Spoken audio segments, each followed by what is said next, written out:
अंदर से टूट सा गया था, खुद से मैं रूठ सा गया था। उससे बेइंतहा मोहब्बत जो करता था, मगर पता चला कि मेरे प्यार का, मेरे भावनाओं का, मेरे जज्बातों का कोई मोल नहीं। मेरे प्यार को उसने पैरों तले रौंद दिया। सच में यार, टूट सा गया मैं बिल्कुल जब उसने मुझे छोड़ दिया, जब उसने मुझे छोड़ दिया। मेरी नौकरी पक्की हो गई, ज़िंदगी के सारे प्लानिंग कर लिया था मैंने, और ऑफिस का पहला दिन और वो मेरे सामने आई। एक बार फिर से आमना सामना हुआ। वो मेरे बॉस की बेटी थी और एटीट्यूड तो उसका 7वें आसमान पे था। अब मैं क्या करूं? एक तरफ मेरी ज़रूरत थी कि मैं वो नौकरी करूं, और दूसरी तरफ मेरा सेल्फ रिस्पेक्ट, मेरा आत्मसम्मान। अब बस यूँ समझो कि मजबूरी और सम्मान के बीच में मैं उलझ के रह गया था। मन तो कर रहा था कि एक रेजिग्नेशन लेटर फेंक के मारूं उसके मुंह पे, लेकिन मेरी माँ ने मुझे कभी किसी लड़की का डिसरिस्पेक्ट करना नहीं सिखाया था। मैं आराम से बैठा और सोचने लगा कि अब मैं क्या करूँ। रोज़ ऑफिस में वो मुझे ऐसे ही ताने मारेगी, मुझे बुरा फील कराने के लिए नए नए बहाने मारेगी। लेकिन अब मैं यहाँ जॉब नहीं करूँगा। तुमने बोला था ना कि मेरी औकात यही है कि मैं तुम्हारे अंडर में काम करूँ। अब तुम मेरी औकात देखोगी, मेरी वो सक्सेस वाली रात देखोगी। अब दिल पर पत्थर रख के मैं जाने के लिए तैयार था, उसके ऑफिस से भी और शायद उसके दिल से भी। मन तो बहुत कर रहा था कि एक बार मुड़ के देख लूँ उसको, लेकिन ये दिल पिघल जाने का डर कभी दिल से गया ही नहीं। अपने सारे जज्बातों को अपने भीगी आंखों में समेटे हुए बिना पीछे मुड़े वहां से अलविदा कह दिया। दिल से आवाज आ रही थी कि शायद रोक ले वो मुझे, लेकिन शायद अब मैं इतना मजबूत हो चुका था कि इसको संभाल सकूं। और फिर मेरी हिम्मत नहीं हो रही थी घर जाने की, क्योंकि उसके सामने तो मैंने बहुत बड़ी बड़ी बातें बोल दिया, लेकिन असली में मेरे पास कुछ भी नहीं था सिवाय मेरे होप और मेरी उम्मीद के। अब एक नया चैलेंज फेस करना था मुझे, जिससे मैं बिल्कुल परे था। वही लोग जो मुझे प्यार से बुलाते थे, अब उनका नज़र और नज़रिया दोनों बदल गया। पागल है ये, अरे बेवकूफ़ है ये जो इसने नौकरी छोड़ दिया। इतना ऊंचा मत उड़, बड़े सपने सिर्फ सपनों में अच्छे लगते हैं, हकीकत में नहीं। और ऐसे हजार ताने और टॉन्ट से मेरा हर रोज कान गूंजने लगा।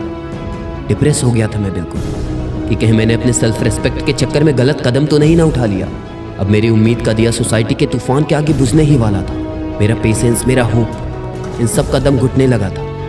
एक बार फिर से मुझे जिंदगी ने किस मोड़ पर लाके तोड़ दिया। अब बेचैन सा हो गया था जब उसने मुझे छोड़ दिया, जब उसने मुझे छोड़ दिया। ये क्या हो गया मुझे कि इतना कमज़ोर हो गया हूँ मैं? ऐसा तो मैं बिल्कुल भी नहीं था। क्यों उसके और सोसाइटी के आगे मैं घुटने टेक रहा हूँ? क्या इसीलिए मैंने इतने बड़े सपने देखे थे? क्या इसीलिए मैंने इतना मेहनत किया? क्या इसी दिन के लिए मेरी माँ बोला करती थी कि तू मेरा राजा बेटा है, और चाहे कुछ भी हो जाए बेटा तू टूटना मत, चाहे कैसी भी परिस्थिति आ जाए, कभी सच का साथ मत छोड़ना। और एक बात हमेशा याद रखना कि ईमानदार व्यक्ति परेशान हो सकता है, लेकिन पराजित नहीं। और फिर चाहे कोई भी तेरा साथ ना दे रहा हो ना, भगवान पर भरोसा रखना और उसको साथी मानकर आगे बढ़ना जिंदगी में। फिर देखना हर मुश्किल आसान हो जाएगी। और ये बातें मेरे दिलो दिमाग में गूंजने लगी, और फिर ठान लिया मैंने कि अब खुद का कुछ करना है यार, कुछ बड़ा, बहुत बड़ा। अब कुछ करके दिखलाना है, बस आग लगाते जाना है। फिर जो भी मेरे एक्सपीरियंसेस थे, जो भी मैंने सीखा था अपनी ज़िंदगी में, उन सबको समेट कर एक बिजनेस आइडिया मेरे दिमाग में आया। और वो आइडिया ऐसा था ना जिससे मेरी ज़िंदगी बदल सकती थी। मैंने अपने कुछ दोस्तों को बुलाया और फिर उस आइडिया के बारे में बताया। सबने बोला कि हाँ यार ठीक है, करते हैं ना यार, मिलकर करेंगे। मेरे अंदर एक नई उम्मीद थी। अब मेरी उम्मीद का दिया फिर से जलने लगा था। अब लगने लगा था कि यार सब कुछ सही हो जाएगा मेरे साथ। अब मैं अपने प्रोजेक्ट में इतना बिजी हो गया ना कि ना वो लड़की मुझे याद रह गई और ना ही उसका जॉब, लेकिन शायद मैं उसे याद था। मेरी खुशी उससे शायद देखी नहीं गई, और उसने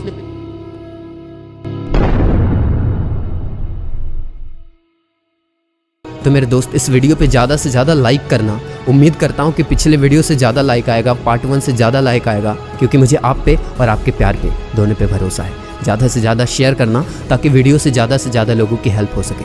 तो मेरे दोस्त, इसी के साथ मैं आदर्श पांडे विदा लेना चाहूँगा। धन्यवाद।